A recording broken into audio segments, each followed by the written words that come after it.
अगर देश की सबसे बड़ी अदालत के अंदर कोई व्यक्ति गुस्से में कागज फेंके, अभद्र भाषा का इस्तेमाल करे और सुरक्षा कर्मियों को बीच में आना पड़े, तो ये सिर्फ एक व्यक्ति के व्यवहार की खबर नहीं रह जाती, बल्कि पूरे न्यायिक तंत्र और समाज के बीच भरोसे को लेकर चर्चा का विषय बन जाती है। लेकिन शुरुआत में ही एक बात बिल्कुल साफ कर दें कि किसी भी अदालत, न्यायाधीश या किसी सार्वजनिक पद पर बैठे व्यक्ति के साथ अभद्र व्यवहार, गाली गलौज या अदालत की कार्रवाई में बाधा डालने का समर्थन नहीं किया जा सकता।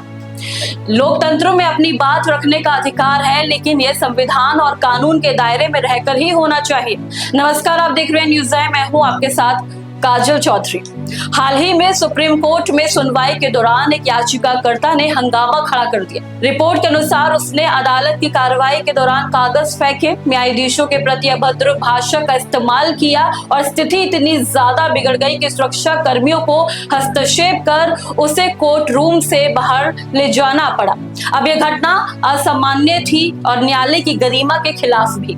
इसके बाद सोशल मीडिया पर इस घटना को लेकर अलग अलग प्रतिक्रियाएं देखने को मिल रही। कुछ लोगों ने इसे न्यायपालिका का सीधा अपमान बताया, जबकि कुछ लोगों ने यह चर्चा शुरू की कि आखिर ऐसी स्थिति पैदा ही क्यों होती है, जहां कोई व्यक्ति देश की सर्वोच्च अदालत तक पहुंचने के बाद भी इतना आक्रोशित हो जाता है।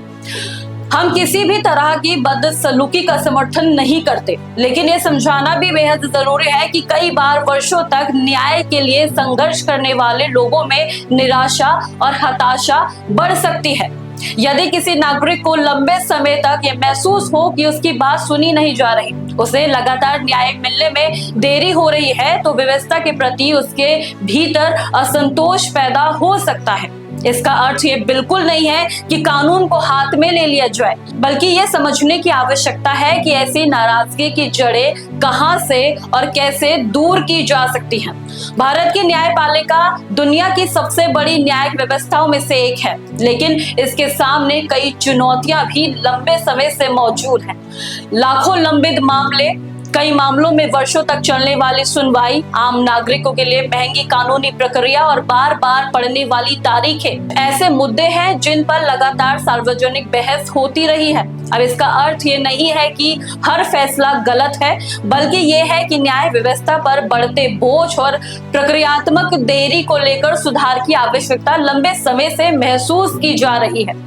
अब ये भी समझना जरूरी है कि न्याय व्यवस्था केवल अदालतों से नहीं चलती। इसमें पुलिस की जांच, सरकारी विभाग, वकील, प्रशासन, गवाह और मुकदमे की पूरी प्रक्रिया शामिल होती है।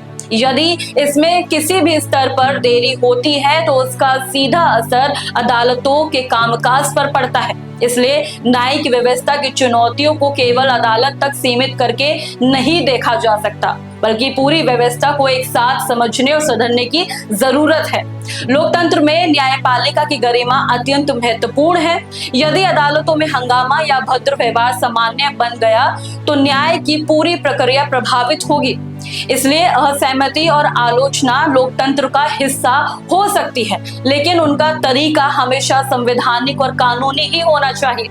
अब सुप्रीम कोर्ट में हुई ये घटना हमें दो महत्वपूर्ण बात याद दिला रही है। पहली, किसी भी परिस्थिति में अदालत की गरिमा समझौता नहीं किया जा सकता और अभद्र व्यवहार स्वीकार्य नहीं है। दूसरी, यदि समाज के एक वर्ग में न्याय व्यवस्था को लेकर बढ़ती निराशा देखी जाती है, तो उसके कारणों को गंभीरता से समझना और आवश्यक सुधारों पर विचार करना उतना ही जरूरी है। मजबूत लोकतंत्र वही होता है जहां संस्थाओं की गरिमा भी बनी रहे और व्यवस्था समय के साथ स्वयं को बेहतर बनाने के लिए जवाबदेह भी रहे। सुप्रीम कोर्ट में हुई ये घटना केवल एक व्यक्ति के व्यवहार की खबर नहीं, बल्कि ये हमें इस बात पर सोचने के लिए प्रेरित करती है कि आम नागरिक और न्याय व्यवस्था के बीच भरोसा और अधिक मजबूत कैसे बनाया जाए।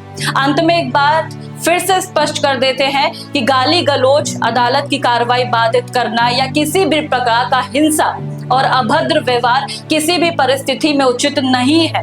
यदि व्यवस्था के प्रति लोगों में असंतोष या निराशा है, तो उसका समाधान कानून और लोकतांत्रिक प्रक्रियाओं के भीतर रहकर ही तलाशा जाना चाहिए।